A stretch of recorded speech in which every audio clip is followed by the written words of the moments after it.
What is up, fellow investors? Capital Gains here, and this week I'm going over what drip investing is and why I love it and use it myself. Before I get into that, we are almost at 30 subscribers and the next goal is 50. So if you like the content or learn something new, please hit that like and subscribe button and leave a comment if you have any questions you want me to go over or need me to clarify something for you guys. Alright, now, what is DRIP? The word DRIP is an acronym for Dividend Reinvestment Plan, but DRIP also happens to describe the way the plan works. With DRIP investing, the cash dividends that the investors receive from a company are reinvested to purchase more stock, making the investment in the company grow little by little. Now, how does it work? A dividend is a reward to shareholders from the company of the stock that you bought. DRIP allows investors the choice to reinvest the cash dividends and buy shares of the company's stock with those dividends. Through Robinhood, you can set it up so that all of your dividends can be reinvested back into the company that paid them out, especially if you have fractional shares, which is when you don't have enough to buy a whole share of a stock, you end up buying a fraction of that stock. An example of that is, say that the stock that you had paid a $10 dividend on a stock that traded at $100 per share. Every time there was a dividend payment, investors within the DRIP plan would receive a tenth of a share. Now, the benefit for investors with DRIP is it uses a technique called dollar cost averaging, which is intended to average out the price at which you buy stocks as it moves up or down over a long period of time. You are never buying the stock right at its peak or at its lowest, which then averages the cost of the entire stock. Now, the way that I have this set up through Robinhood is that every time a dividend is paid to me through a company of which I have a stock in, I have it automatically reinvested back into that same company so that I can buy more stocks with what they're paying me and hopefully increase the amount of dividend payments that I get in the future. So as you can see right here, I have a lot of fractional shares in VNQ, VOO, LEG, VZ, and that is because every time they pay me a dividend, I reinvest it back into those companies, but it's not enough to buy a full stock. So my plan is that I reinvest back into their company by buying fractional shares. The fractional shares will slowly grow how much they pay me in dividends, which then will get reinvested back into the company.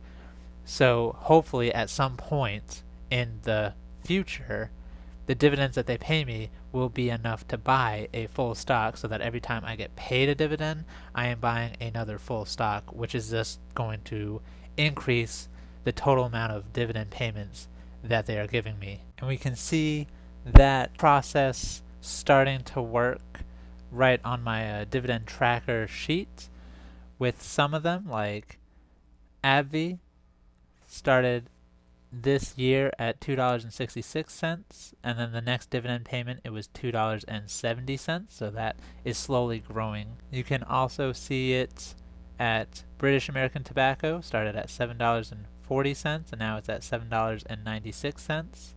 Same with Cross America, $5.60 is now $5.76. Realty Income is a really good example of what I am trying to do because it started in January at $1.20. Then February and March it was $1.21. And then in April and May it's $1.22. So it's going up a penny every other month, and hopefully since it keeps going up and giving out more money for the dividends, it'll start going up by like 2 pennies, 3, until we're at whole dollar amount. But that is how my investment portfolio works. All these dividends get reinvested back into the companies that pay them out, and then that will hopefully raise the amount of dividends that I get from them, which will buy more shares in that company so that at some point I will be buying whole shares every single time it pays out a dividend, which will then grow my portfolio even more and faster. And then the cost dollar average will also kick in so that if I paid full price for a stock, that next time when the dividend gets reinvested, if it is lower, it'll bring the average price per stock down, so that if it hits the same price or higher, I'll actually be making more money.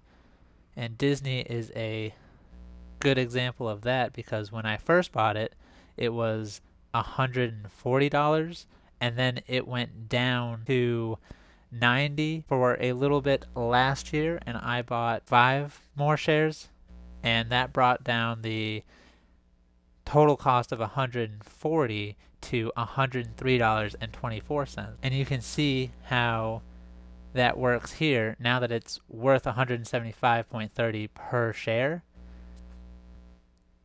since I only paid $103.24 per share, the difference between the two is how much my stock has gained. So my total return is 721.02, which is a 69.84% gain. Whereas if I had stayed at $140, it would only be like a $35 gain, and then instead of having $720 in a total return, it would be closer to just a couple of $100, if that.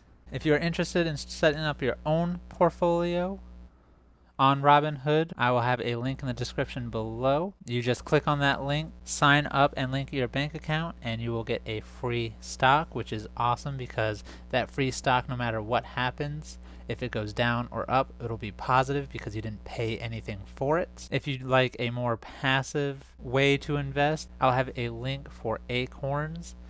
What that does is when you link your bank account, anytime you spend money with your debit or credit card, whichever one you pick to link with it, it'll round up your purchase to the nearest dollar and take the difference between the whole dollar amount and invest it for you, so that you don't have to research or study any of the stocks that you want. It'll do everything for you. There will also be a link to a Redbubble store where you can get the Capital Gain logo on a sticker, and there's other artwork there that a friend of mine has set up, so go and check that out. If you learned something new or like this content, please hit the like and subscribe button. We're getting close to our next milestone. It'd be awesome to hit that. If you have any questions or want me to go over anything specifically, or you're confused by anything in this video, leave a comment and I'll answer it or make a video to go into further detail to explain anything. And until next week, I will see all of you investors later.